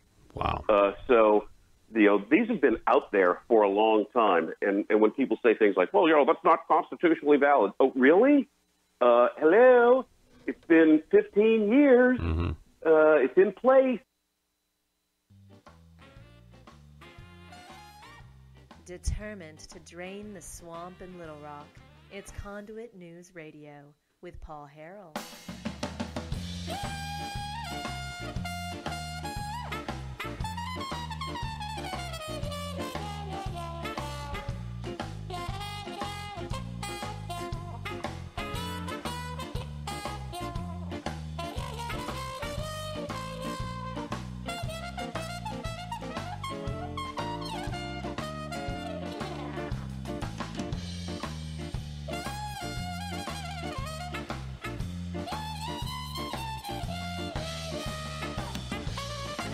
It is important that you realize that the Obamacare private option or Obamacare Medicaid expansion, now renamed Arkansas Works, this was designed by Obama for a population that does not work. That's the first thing. Just hear me out. This program was designed for a population that does not work. Okay? So, how are you going to get a population to work when it was designed for a population that does not work? Little head fake waivers, where we have what we're going to call work requirements now. That's what we're going to call them. They're work requirements. I would submit to you folks that if you work 37 hours a week, you would not qualify for the private option Arkansas Works Obamacare. You just wouldn't qualify for it. So is it really a work requirement? I mean, it sounds good, right? People say, yeah, it's a work requirement. I think I can get behind that. But if you work 37 hours a week, you don't qualify for Arkansas Works now. Right now, you don't qualify for it. Why add levels of ineffective work requirements to a program designed for those who don't work, to make it sound conservative? And anytime they try to make a big government program sound conservative, we know that it's just going to cost a whole lot more. When Republicans try to grow government and then try to sell it to us as a conservative approach, it always costs a lot more. We would have spent way less money on this if we'd have just expanded Medicaid, which I wouldn't have been a fan of. But if we'd have just done it, instead of giving money to Blue Cross Blue Shield, making Blue Cross Blue Shield rich. This has been one of the biggest scams in Arkansas history. When it's all said and done, it may be one of the biggest scams in American history, quite honestly. When it's all said and done and all the chips where they fall where they are, and if the FBI investigations go where many fear that they are already, where they are already, I guess is what I'm trying to say. But just real quick, let's go to this flashback. Go to this flashback article back on August of last year. The headline, conduitforaction.org, still no work requirement in Arkansas Works. Still no. How's that? How can that be? How can that be? Listen to this. Governor Asa Hutchinson seeking a work requirement waiver in his continuation of Obamacare in Arkansas through Arkansas Works, previously called the private option. However, the waiver request that has been released still has no work requirement included. Instead, it is a work option. Now, let's stop. This was back in August. Now, Asa says, hopefully, we're going to know what the waiver is. And I think he said this in his speech, but hopefully we're going to know what the waiver is and what we get. Did he say in May? Or at the end of the fiscal session or whatever? I mean, we need to know now. We need to know everything now. And I will say this to you again. If you're a state senator or state representative, you need to be asking the governor why Kentucky has their waiver granted to them. And that's open. That's public knowledge. We know what that is. Why do they have theirs and we don't have ours? And I submit to you that I don't think we're getting the 138% to 100% poverty cut. I don't think they're going to give that to us. And if they don't give it to us, that means that this whole idea that we're going to save money and cut costs is now, out the window. This is going to be a lot more expensive. $64 million surplus. You can throw that out the window, which is not even a big surplus anyway. He just won't stop spending money. Anyway, you guys need to be asking that question. I mean, aside from the fact that if you're going to buy into this nonsense of a work requirement that it's going to make the program better, when again it's a program designed for people who don't work, and if you work 37 hours a week, you wouldn't qualify for the program. So it's a part-time work requirement, if anything. But again, it's really a work option. Governor Hutchinson is seeking a work requirement. It's really a work option. The website to track people's compliance with the work option will cost taxpayers $2.5 to $3 million if they can get it working. How many people do you think will actually get kicked off the program if they get the so-called waiver work requirement? If it's one person, they'll claim it's a victory. Currently, there is a work suggestion right now for able-bodied working-age adults who receive free health insurance from taxpayers under Obamacare Medicaid expansion. The current work suggestion was a referral to the Department of Workforce Services. According to the governor's speech before the special session in May last year, about 3% of people used the referrals, and that's what I mean. They shouted from the hills and continue to shout from the hills of what a conservative government they are, because they got 3% of the people to actually, go use a work refer, or go to the Department of Workforce Services. Now, after hyping his waiver request as a work requirement during the special session, the details are now coming out. When you actually read the work requirements waiver request, you will see quickly that few will actually have to work to keep receiving Obamacare in Arkansas. The so-called work requirement is broken down below. Here are the exemptions. If you live in a home with a dependent child age 17 or younger, if you receive unemployment benefits, if you're pregnant, if you're a full-time student, if you care for an incapacitated person or a dependent child under 6, if you're over 50 years old. That's your exemption. You are exempt from any type of work option if you're over 50. 50. Over half of current enrollees would be exempt from any work option. Over half of current enrollees would be exempt from having to go to work. Think about that for a second. Now, what are your options? Well, if you're not in the majority of people that will receive an exemption, you still don't have to get a job or work. You have options, like the private option. The work requirement states we're back to having options. The work requirement states that you can choose between some combination of the options as long as you reach 80 hours per month. Your options are 1, volunteer. 2, look for a job, up to 40 hours a month. 3, participate in job search training, up to 40 hours a month. 4, participate in activities and programs through the Arkansas Department of Workforce Services. 5, take a class on health insurance, using the health system, or health living. Well, you know what? Might as well throw in a Dewey Decimal System class as well. Why don't we do that? I mean, you need to know how to use health insurance. Up to 20 hours per year, you can take a class on that. Number 6, participate in on-the-job training. Number 7, participate in vocational training. Number 8, enrollment in an educational program. I wonder what they define as an educational program. Or 9, actual employment or self-employment work. You're exempt from a work requirement if you are self-employed. So, because of the vast options, able-bodied working-age adults can work 0 hours a month and continue to receive health insurance paid for by the taxpayers and further subsidized by hardworking Arkansans paying more in premiums. Now, that's to use the phrase, those are the cold, hard facts. Those are the cold, hard facts. But some of the people down there, they don't want you to know that.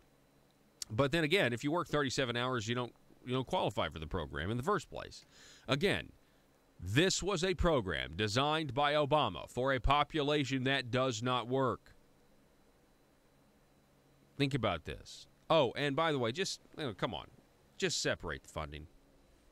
That's my call again to everybody out there. Just separate the program's funding from DHS and let's just have a vote on this. Let's actually see what happens. No, they're not going to do that. They're not going to do that. ASA is committed to he's committed to this program. We are I guess if you go, there's an article where he talks about how this is essentially integral now to our state. We got to have it. And they're coming out now with reports, and I haven't been able to read this yet because I was so busy last night, but they're coming out, the Arkansas Works fiscal impact statements. They're being sent to legislators. I've got it pulled up right now in front of me.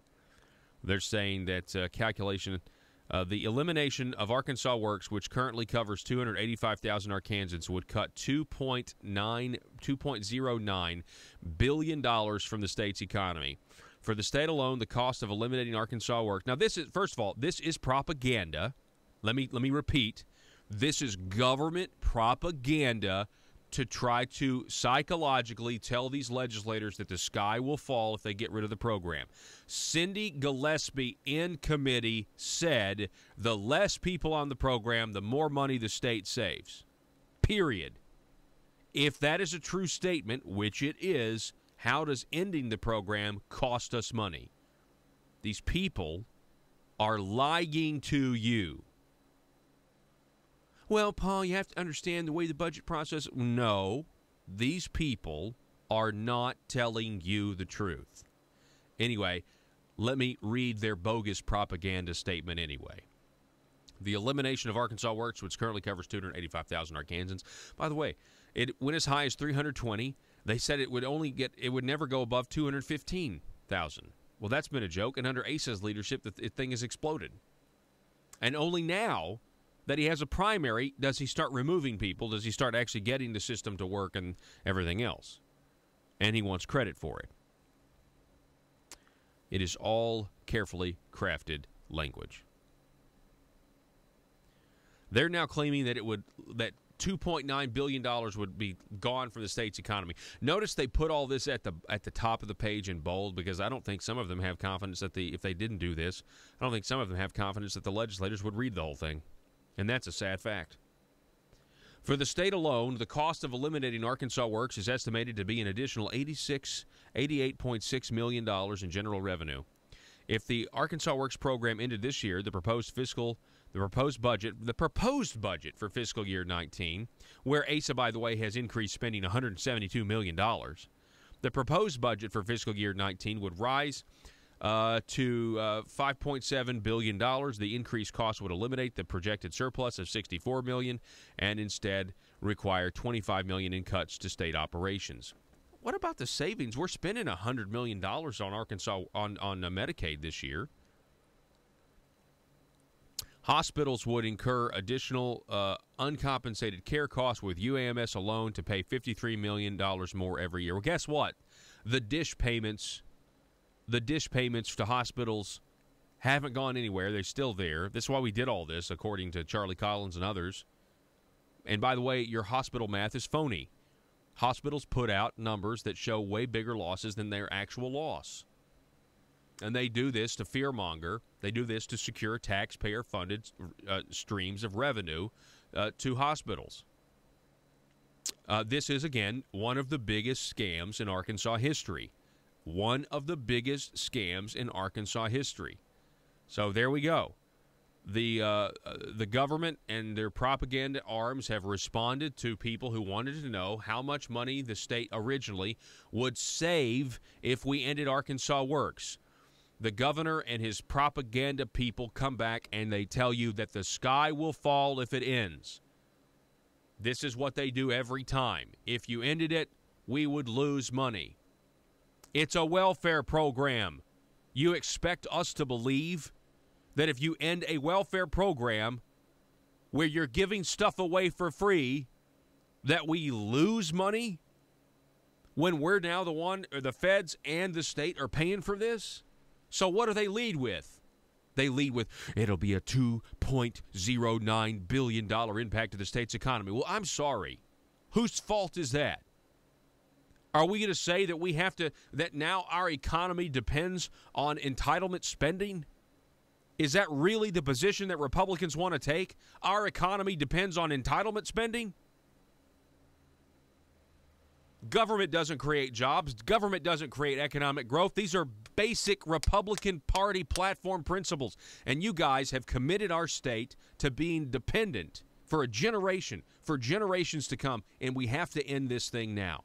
We have to stop this thing now. And every one of you know what you're doing that are supporting this. You know that this is not conservative, that it never will be conservative. Just look at your arguments. You're saying that we in order to save money, in order to have the surplus, Asa Hutchinson is arguing that in order to have a $64 million surplus, we have to continue entitlement spending in a welfare program. Now, does that make sense to you? Does that make sense to anyone who lives in Realville? And the answer is no, it doesn't. It makes no sense. But this is the kind of garbage that they spew out, and it is propaganda. And the mainstream media will blow this up because they're propagandists. And they will take this. They will not question it. They trust the governor's numbers, the government's numbers. We know the government estimates are always wrong, and it's always us, the taxpayers, we the people, that get the short end of the stick on it. Again, folks, think about what they're saying. The fate of Arkansas, our economic prowess, depends on a welfare program for able-to-work adults who don't work. And this is a Republican state that's led by massive Republican majorities. Now, you have to admit, what I am saying makes an incredible amount of sense in pointing out their vast hypocrisy.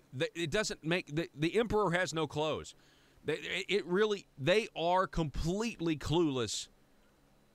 They think that people are just going to eat this up. These are talking points they're giving to legislators. I have it right here in front of me. The impact of Arkansas works on the state's economy and the state's budget. They're giving these to legislators, and they're saying, get out in front of this. This is what you tell your district. This is why you got to vote for Arkansas Works. And more importantly, this is what they will say if you have senators who say, we're not voting for this. We're not going to vote for the DHS budget because this is in it. This is what all of their hometown newspapers will say. They will say, just make up a senator's name who's an actual conservative, and they will say this senator is holding up a vote, and it will cost the state $2.09 billion in our economy, and it's going to eliminate the surplus. That's not conservative, and this is all a bunch of lies.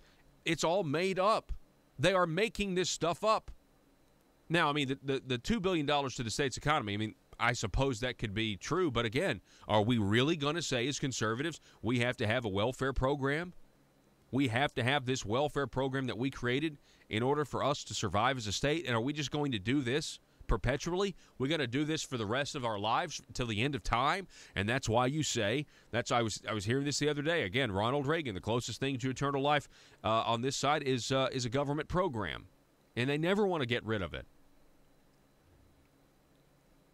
I'll sum up again by saying this. Medicaid expansion, Obamacare, it was created for a population that does not work.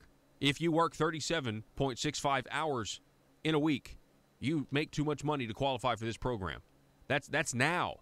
That's now. We're not even talking about when they reduce it to 138% of poverty down to 100, if they get that, which they're not going to get that is my prediction. I hope, I mean, maybe they do. But if we are actually getting that, why hasn't Asa released the waiver? I'm telling you, Asa knows Asa Hutchinson knows what parts of the waiver he's getting and what parts of the waiver he's not.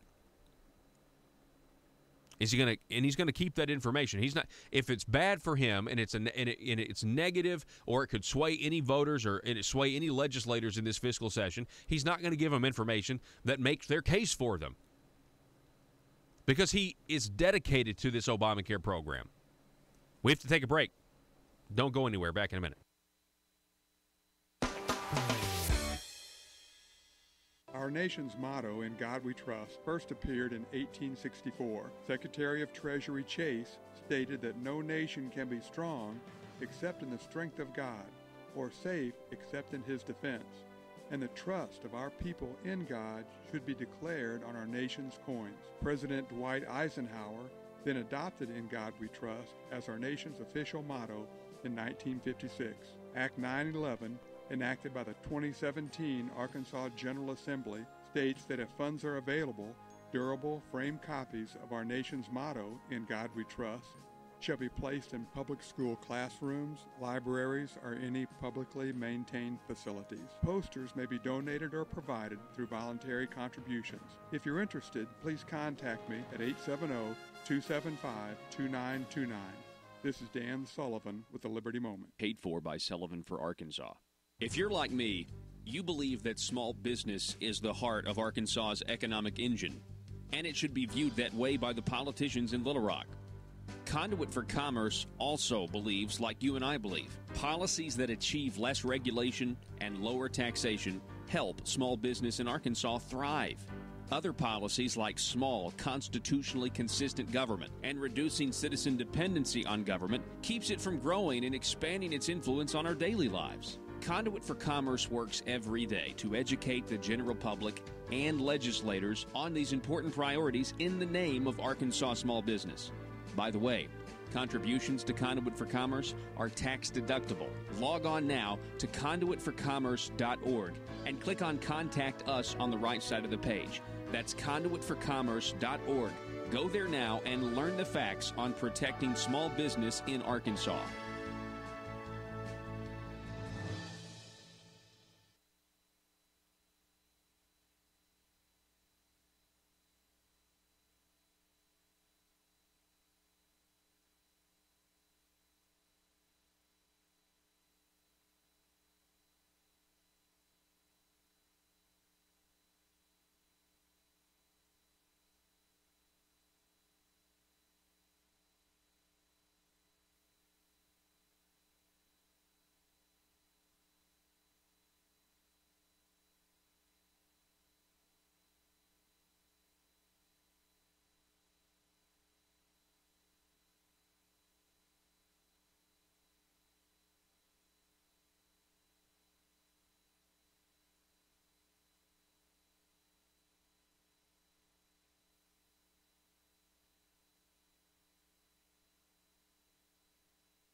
Who's next to Zipline? Me, and I'm really excited about this. Sir, I'm sorry. The Zipline has a 350-pound weight limit, and frankly, I do not think it would be safe for you. Oh, that's okay. I self-identify as 180 pounds, so it's cool. Sir, that doesn't make any sense to me, and I'm afraid we can't let you ride the Zipline. You're too heavy. I'm sorry. I can't believe this. I thought we had evolved as a society. I thought this was America, but I guess this is just my plight. First slavery, and now fat shaming. Sir, again, I'm really sorry. You listen to me. If you don't let me ride, not only will I sue this company for discrimination, I will sue you for damages because right now my feelings are so hurt and I feel embarrassed because I'm holding up the line. Wouldn't be the first time. Watch it, mister. Look, okay, I'm sorry. I just don't think it would be safe for you. You don't understand. I self-identify as skinny. So you have to let me ride the zip line. The Constitution says so. I get to define my own reality. Okay, fine, whatever. Ride the zip line. Mike, let this man ride the zip line. Thank you. Now watch as my self-identity trumps your bigotry. See you on the other side, racist. Here I go!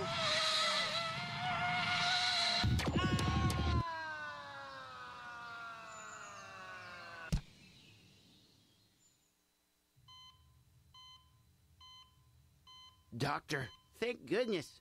What's the prognosis? Sir, we've done everything we can, and you only have seconds to live. No, you cannot say that. I do not self-identify as a dead person. PHP Parody.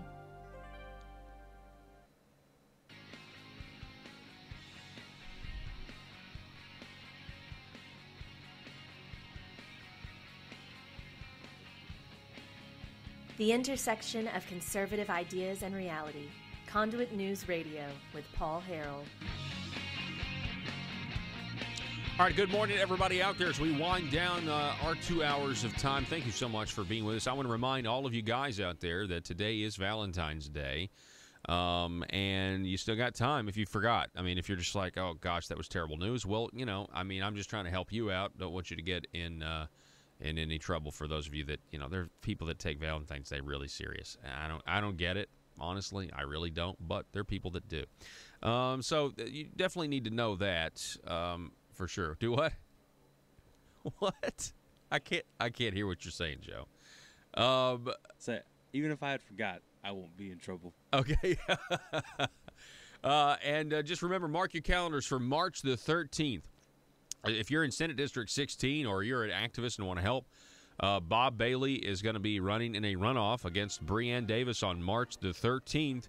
That vote in Senate District 16 ended up being very, very close. Bob Bailey winning Pope County, which was huge. But you had Luke Heffley that came in and he got 15% of the vote. The total was Breann Davis at 43% and Bob Bailey at 41%.